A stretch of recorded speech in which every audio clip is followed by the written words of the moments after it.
Hi. In order to private your YouTube channel or your YouTube videos, this is what you can do.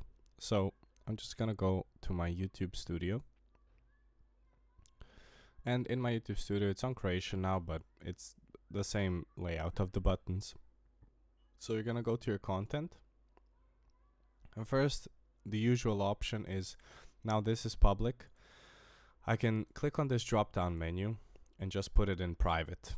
So each video, you can select multiple videos and then do like private on all of them.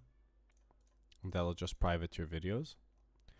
Or if you want to completely private your channel, you go to settings, you can go to channel, you can go to advanced settings.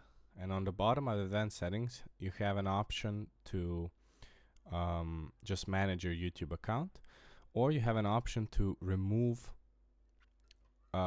whatever content you have on your channel. Now, when you go to remove, I'm not gonna do the whole procedure because I don't want to remove it, but you have an option to either private your channel or remove your content completely.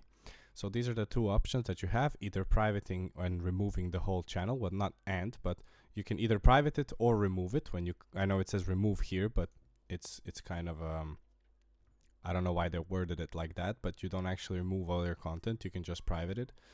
And then you have an option to private the specific videos you want to private.